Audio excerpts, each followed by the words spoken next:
नमस्कार, आपण पाहत आहात राजहिरा लाईव्ह न्यूज चॅनल। आजच्या ताज्या घडामोडी। उमरखेड तालुक्यातील आंबवन नागापूर रुपाळा येथे डॉक्टर बाबासाहेब आंबेडकर जयंती उत्साहात साजरी करण्यात आली। या जयंतीच्या निमित्ताने कार्यक्रमाचे अध्यक्ष म्हणून नागापूर रुपाळा येथील सरपंच माननीय डुकरे मॅडम यांनी पंचशील ध्वजाचे ध्वजारोहण केले व कांबळे साहेबांच्या उपस्थितीत सामूहिक त्रिशरण पंचशील घेण्यात आली। या कार्यक्रमाला आंबवन रुपाळा नागापूर येथील सरपंच डुकरे मॅडम, उपसरपंच रहमत साहेब, पोलीस पाटील, ग्रामपंचायत सदस्य व समस्त गावकरी मंडळी उपस्थित होते।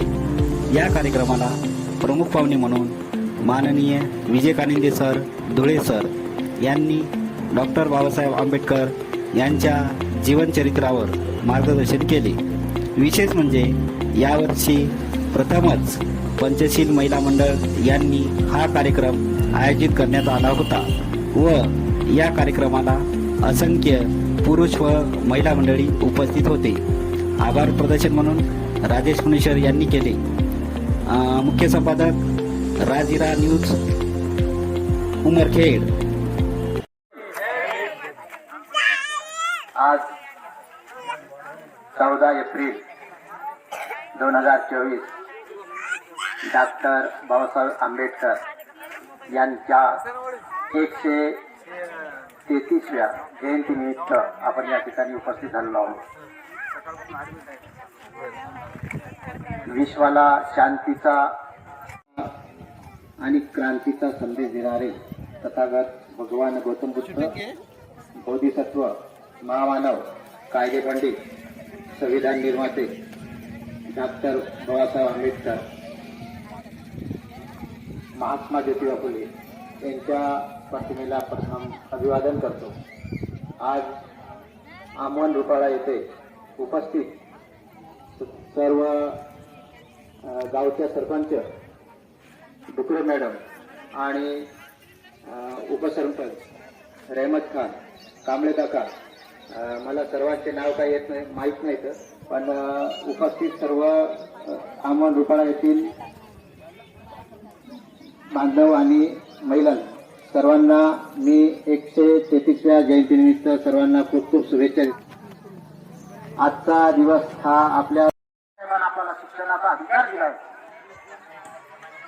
हिंदू धर्माच्या वर्ण व्यवस्थेमध्ये ब्राह्मण, क्षत्रिय, वैश्य, शूद्र असे जे वर्ण होते, त्या वर्ण व्यवस्थेमध्ये महिलांना आणि शूद्रांना शिक्षणाचा अधिकार नव्हता।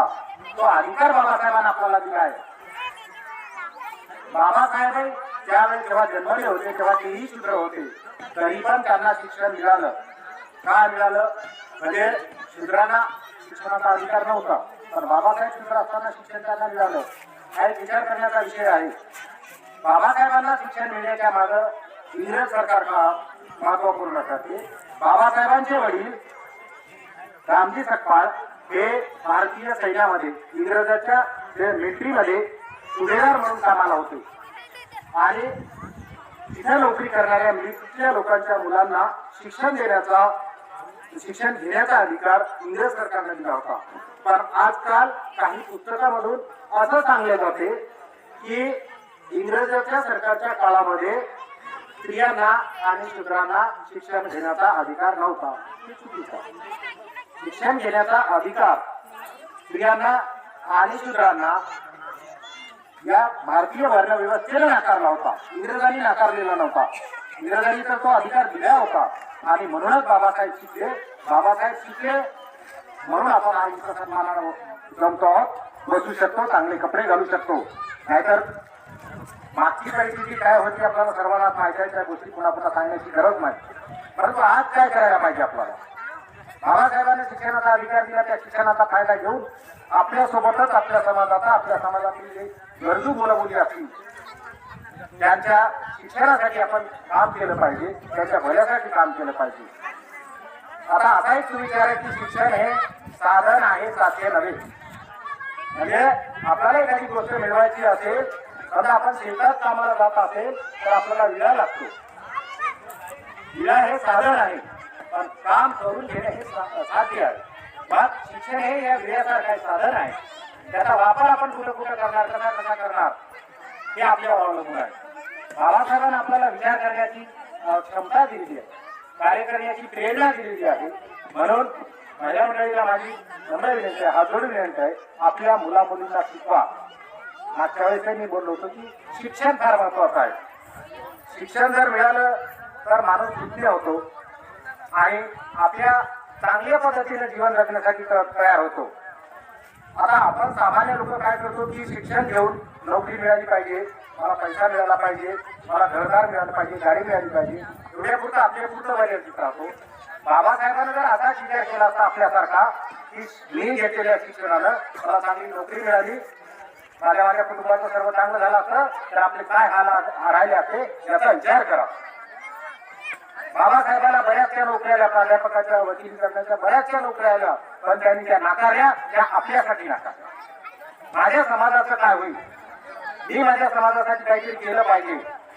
बाबासाहेब भारतामधून जेव्हा बाहेर देशामध्ये शिक्षणासाठी किंवा दौरे करण्यासाठी अभ्यासासाठी गेले, जेव्हा तिथं त्यांना वाटलं, तिथं त्यांनी पाहिलं की स्त्रियांना शिक्षणाचा अधिकार आहे, काहीचं सूत्र वगैरे असं काही नाही, मागास